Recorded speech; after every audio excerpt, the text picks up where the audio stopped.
Hi, I'm Vicki Westling with City Speaks. City Speaks is here for you, the residents of the city of Dunkirk. It's here because Mayor Wilfred Rosas wants to make sure that his administration brings you the information you need to find out what's going on in our city, for full transparency, and to let you know what's going on around the city, not just with the administration. And so today we are very fortunate to have Jim Hurtgen. Jim is the president of the Dunkirk Historical Society. And we're going to talk a little bit about what's going on at the Historical Society and with the History Museum. Yeah. So Jim, welcome. We're so glad to have you. Yeah, glad to be here. Happy holidays. Thank you. Merry Christmas when it comes. Yes, absolutely. Yeah, it's a little bit ahead. Yeah. Glad to be here. Well, thank you. We're happy to have you here. You know, there is so much happening. And when I think about the Historical Society and the museum, you all do a lot of work. We do, and honestly, we do it with really joy because we feel like we're doing a good thing for the city and the people of Dunkirk. We're proud of this city, of its accomplishments, of the stories that people have to tell, and maybe in a little bit we can talk more about that. But yeah, it's fun. We enjoy it, and we hope and think that the folks of Dunkirk think of us as something they're proud of and feel some connection to. Well, you know, and they should, because at least those, now I'm a transplant, I'm from Florida, obviously, but for those who've grown up here and who've been a part of this, there is a lot of history within our city, and we're making new things every day. There's stuff that's moving forward.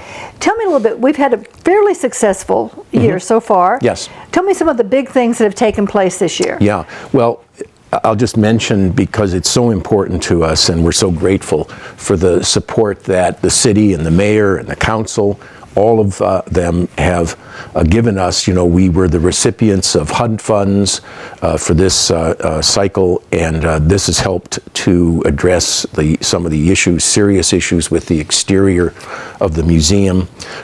So we certainly have been focused on that, and we're deeply grateful. And while I say the mayor and the council, ultimately, of course, it's the people of the city themselves who are behind this, and so we don't want to miss the opportunities that we get to thank everyone. So there's that's been going on. We held an event, a fundraising event in August. You were there. Yes. Frank Beach performed with his group, and The Rising, right? The Rising, yeah.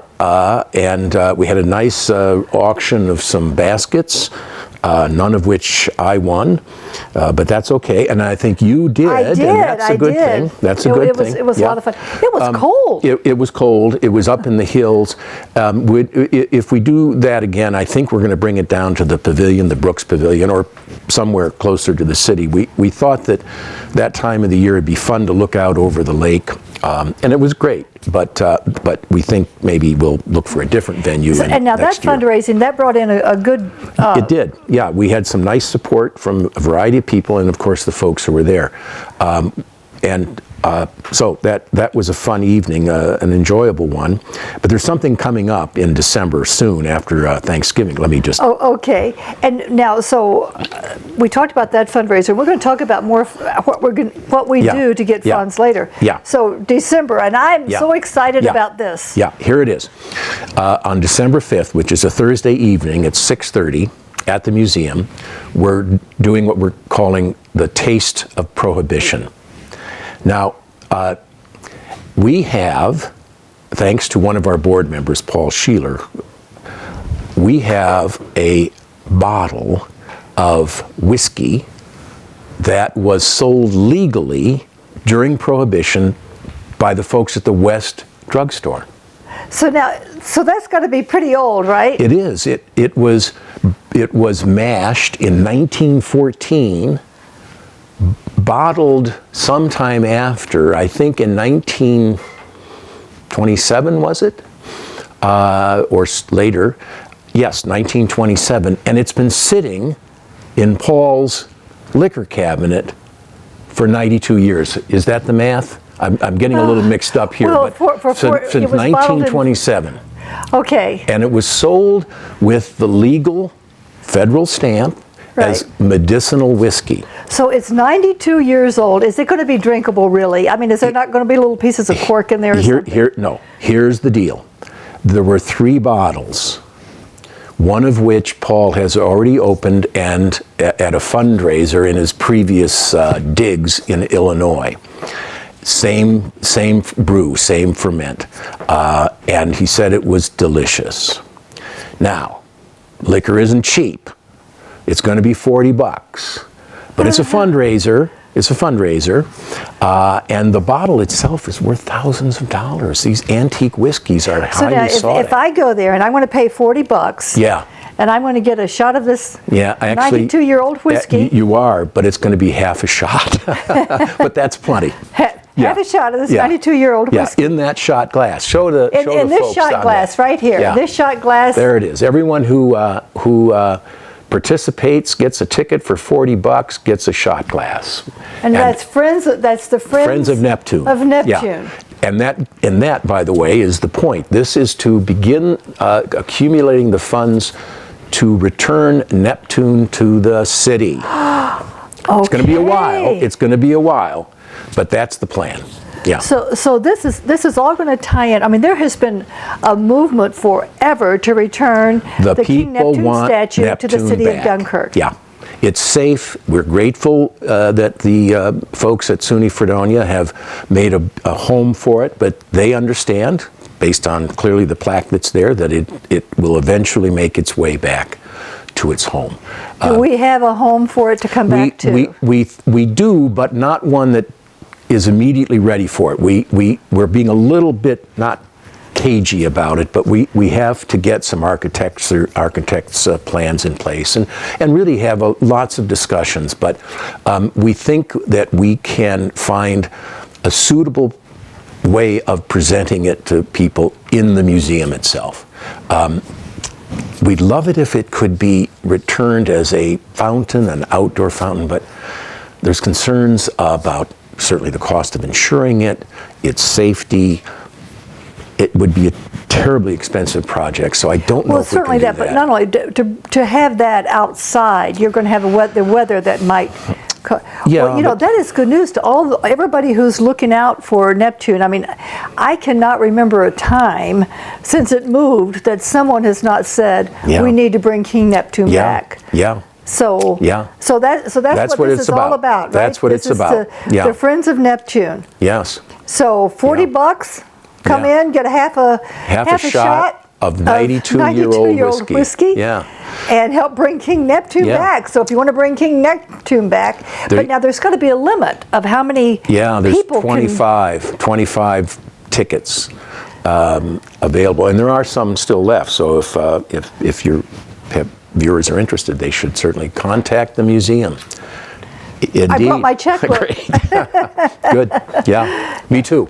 Yeah, I'm going to do it too. But depending on the demand for the tickets, if we don't have enough, then I'm going to donate my ticket. Yeah. So for $40. Yeah. $40. You get a shot. But if you don't want to do that, just come join us. It's the opening of our 1930s exhibit, and we have some fine old furniture and a functioning Victrola, wind-up Victrola that can play 78 speed records, and some music from that era. I wanted to say CDs, some albums from that period. So now, if we're going to go to the 1930s era, will they be wearing 1930s clothing? Some of us will show up, those who have that, and others who join us. By all means, please do. Yeah. Okay. Yep. All right. Well, that's it. So now we have that happening on the. Well, that's the 5th of December, which is the date on which Prohibition was ended in 1933. Wow. Yeah, some time back. So see, history matters. Yeah. Then we also have an event coming up on the 14th. We Tell do. me about It's that. our open house.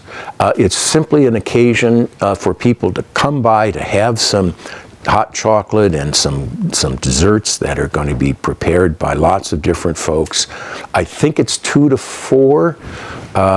But it'll be on our website. It is on the website, and certainly people can see that. But I believe that's the date. It's Saturday the 14th.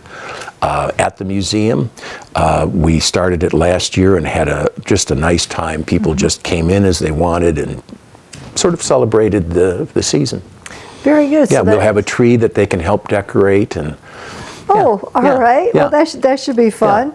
So you've got those two big events in December, and then we're going to kind of begin to close out 2019. Yeah.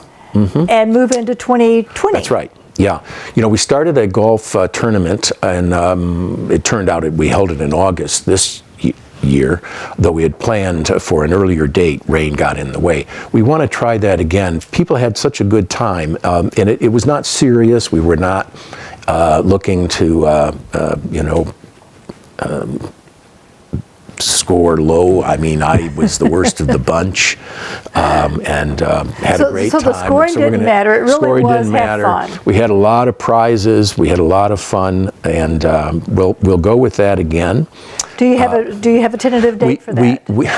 We don't, and mostly because we don't want to set one date before we look at others, because we don't want to be competing with ourselves. But I'm going to say I think it's going to come in early June, or it has to be early June. I think late May is just a little too early. Okay. So mid-June, something like that.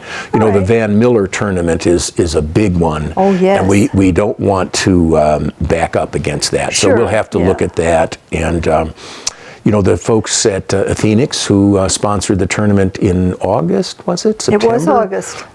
We'll presumably do that again. So we want to be in touch with a number of the area and organizations. Phoenix is really, I just can't, I must give a shout out to them. Yes. I mean, they have done so much for us this too. area and bringing things back. They made a contribution to the Historical Society out of those proceeds, so we're grateful as well. Sure, they really are being good community partners, and that's what we really need. As is the Krog Group for the cold storage warehouse, and certainly Wells is just taking over Philbrook Foods. So so we have a lot of really great things happening, and some real good community neighbors. So that's important. One of Dunkirk's native sons, Stanley Starr, has been very generous with the Historical Society. So thanks as well to him. Yes, Stanley has truly been a real patriot, somebody who has really contributed. Absolutely. So to come back though, we'll be holding our biannual house tour in September, and I think it's the 12th. It's a Saturday.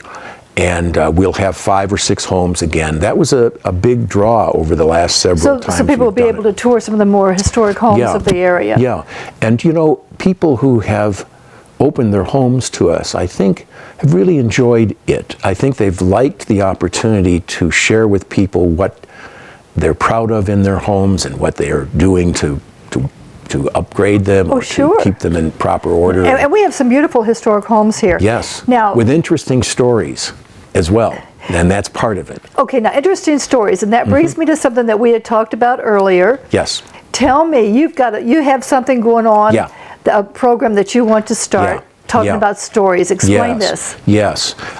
My hope is that after the beginning of the new year, I'll be sitting down with some folks, and we'll be gathering people together to start what I'll call an oral history project. It's simple. We want to sit down with people and ask them about some aspects of their lives that bear on history and Dunkirk and its development and history, and just get people to open up a little bit. In every era, we have people who have remarkable stories to tell about what it was like, how things differed. I'll just mention that we had neighbors on West 7th Street, wonderful couple. Their name was Davidson. They're passed away. But they lived their whole married lives in that home. And they saw all of the changes in Dunkirk over the course of that period of time. They were in their 90s when they passed away. And I think back on that and think, what a shame that we didn't record that. So we want to give people an opportunity in a very informal way to just tell us a little bit about what it was like growing up, or when they went to war, or when they came back, or when they, what it was like to work at Altec, and what were, the stories that people have to tell. And we have, certainly have veterans here who would be phenomenal, who would be able to tell stories of growing up and going away and coming back. And, and you had mentioned having, that we have a lot of people who've been here all their lives and who've proven to be something or done something very important. That's right. That's right. So, in so many of the places where Americans live now, they don't stay very long. But that's not true here. People in Dunkirk often have been here for generations, and so they have a living memory of what it was like before, and that's what we want to tell. Sure. Yeah. Many people in many places say, and we hear this all the time, say, well, the kids, they grow up and they move away. Well, sometimes they do, but they generally come back. Right. So, and of course, we have people who have moved away, but who come back on visits, and they do pop into the museum and they share stories with us. So now we want to make it a little more permanent than just.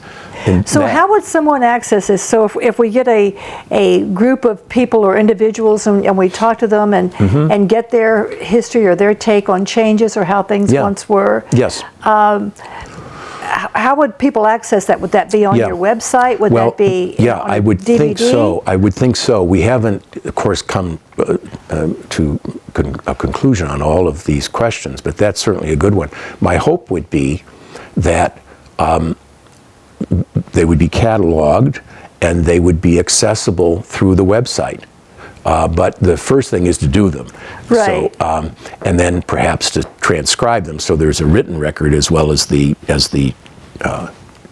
oral record. But yes, they would be recorded digitally so they can be put online. Right. Yeah. And so we have people who've made history here in Dunkirk, and you had mentioned the mayor. Yes, I think that we would be delighted if the mayor was our first storyteller. Okay, and of course one of the significances is the fact that he's the first elected Hispanic mayor of any New York city. And we would the interviews, call them, or the occasions to share their stories, they're meant to be occasions for joy. They're not investigations, right? But I'd be curious to hear from the mayor. What moved him to run for office? What is it that he wanted to accomplish? What were his concerns? Did he think that the city of Dunkirk was ready for an Hispanic mayor? These are the kinds of questions that I'd like to have answers to. Well, I'm sure I'll go out on a limb here and say I'll try to twist his arm and make sure that he's your first guest. I think that would be great. Yeah. We have something else that we're planning for, and I've spoken with Jane Babinski. Now, Jane is our director of the museum. Yeah. And we've talked about the Dunkirk Days. That's going to be coming in 2021. Yes. And that is going to be huge. And I guess we're going to have the movie Dunkirk, and I know there's some invitations out for some dignitaries, hopefully the mayor of Dunkirk, France. Yes. So we've got a lot of things going on. Yes. The committee is still kind of loosey-goosey. Right. We will have membership, and we're eager to take our part.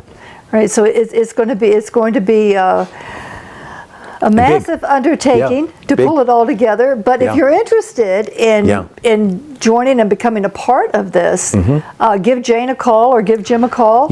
Or give me a call, and and we'll be happy to work it out, because this is going to be big. The Dunkirk to Dunkirk Days in 2021. That's right. Yeah. So it's going to be a celebration. It was a remarkable moment in our history. Tell me about these things you have here. Okay. These are the labels. I believe virtually all of them. I'm going to try to give the viewers an opportunity to see what I'm holding. These are the beer labels from the various styles of beer that were brewed by the Cook's Brewery, and there are some that are well familiar. Of course, I don't know how well these are coming over, but one of them that will certainly be recognized is the Cook's Anniversary beer. The Golden, there's another one of the Golden Anniversary, and of course the Black Horse Ale. And so what we will be doing for folks who purchase drinks other than the sips of whiskey, the half shot of whiskey, we will, with each purchase of, or the first, I guess, of a beer wine, they will get a packet of these labels, which can be mounted in whatever way a fashion people would like. But they're really quite colorful, and it's a very interesting kind of depiction of our history. Cook's Nursery, Cook's Brewery really was very important. It was really very important. Yes, a mainstay in the city of Dunkirk. Certainly. And it of course survived Prohibition, and started as did the Dodderwick's brewery in the late 19th century, and they were competitors. Even had some intermarrying between the families, and I think now John Cook, their last surviving member of that family, larger, more distant roots there, now lives in Florida, and I have not had contact with him in a while, but I believe he's in good health. Wow, it'd be nice to get his take. Yeah. That would be awesome for your oral interviews. Yes. Now, the other thing that we do, the Historical Society is a not-for-profit. Yes. And so it really runs on contributions, donations. That's right. Membership. That's right. And members get what? What is the cost of membership, and what is their benefit? There's different levels, but an individual membership is $25, and with that you get a reduction in all of our events for which we charge. And I believe it's a 10% discount on all purchases from the museum. And by the way, I want to encourage folks to stop by, if for no other reason than to look at some of the things we think will be nice gifts to folks around the holiday season. We've last year reproduced a map of the city of Dunkirk from 1882. Though a few of those maps are still available.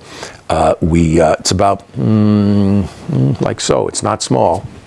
And this year we have copied a poster of a musical event that was popular back in 1928. So there are some nice items that people can see as proper souvenirs, reminiscences of life in Dunkirk. Okay, well, so they can stop and shop. That's so right. It's $25 for an individual. That's right. Is there a family membership? I believe it's $50. Yes. For family. Yeah. And for businesses, we ask that they contribute $100. And of course we welcome any amount. And of course, there's some reciprocal benefits with this, because if you're a member of the Dunkirk Historical Society, the Dunkirk Museum, you can go to other museums. That's right. It's called Time Travelers. And for those museums that are members of the program and who charge an admission fee, you get free admission. And I believe there's about 200 of those scattered around the country. So you present your card, and you're off and running. Sure. So there's some real good benefits to being a member of the museum. That's right. So we can do a few things here. We can go drinking, which is always fun. Yeah. In moderation. We can go to half a shot. Well, half a shot's pretty moderate. Yeah, very moderate. So we can go drinking on the 4th. Yeah. We can have our Christmas party on the 14th. We can drink on the 5th. Oh, drink on Christmas the 5th. Party on Christmas the 14th. Party on the 14th. Yeah. Do a little Christmas shopping while we're there. Right. Join become the a museum member. Society. And be all ready for 2020, which is going to include a lot of fun stuff. Right. Now the last thing, Vicki, is this: we're inaugurating an annual donors drive. We'll get letters out by the end of this year, and we'll ask that people make modest contributions. Donations will start at $25, move up, and then the last category will be surprise me. Okay, whatever that is. Yeah. Okay. So that'll be out in a couple of weeks or so. Okay. Yeah. And you also get a newsletter. Yes. Which is pretty important. You get a newsletter every. That's right. It's bi-monthly, and it just tells folks what we're doing, invites people to join us in whatever ways they think they might be interested and helpful. And it's a good resource. One of the things also that the museum does, which I think is very critical, and I know we're running close on time, but it's very critical for our children. Yes. The museum really will cater to the children. And Yeah. so if you have a class, a Yes. group of students Yes. that you want to bring into the museum, Yes. and At obviously, any time, not just when we're open. We'll right, be happy you to can accommodate. call the museum and Yes. they will accommodate. Yeah. So that is really important because Yeah. you've got the railroad Yes. Exhibit exhibit there. You have so much Yeah. at the museum. Yeah. So and of course we have Wayne Morey, whom you've met. He's Yes. our archivist, and he's just really a wonderful resource for information. And as a former teacher, he's very good, especially with kids.